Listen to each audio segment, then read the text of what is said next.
Hello hi అండి, అందరికీ నమస్కారం. కాకరకాయలు లేదా చిన్న కాకరకాయలు అంటామండి మేము. మీరేమంటారు? వీటిని చాలా రోజుల తర్వాత తింటున్నామండి. ఇవి మీకు ఎలా చేయాలో తెలుసా? చపాతీలకైతే చాలా అంటే చాలా టేస్ట్గా ఉంటుంది. మీలో ఎంతమందికి ఇష్టమో చిన్న కాకరకాయలు? ఫస్ట్ మనము దీన్ని క్లీన్గా చేసేసుకొని వాటర్లో వేసుకొని క్లీన్ చేసుకోవాలి.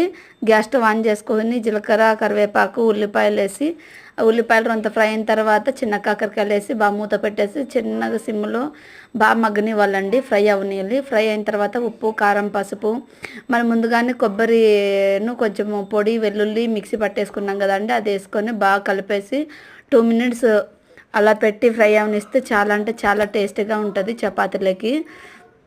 ప్లీజ్ మీకు ఇలా తినడం ఎంతమందికి ఇష్టమో కామెంట్ చేయండి. చపాతీలకైతే సూపర్గా ఉంటుంది. ప్లీజ్ సబ్స్క్రైబ్, లైక్, షేర్ అండి. బాయ్.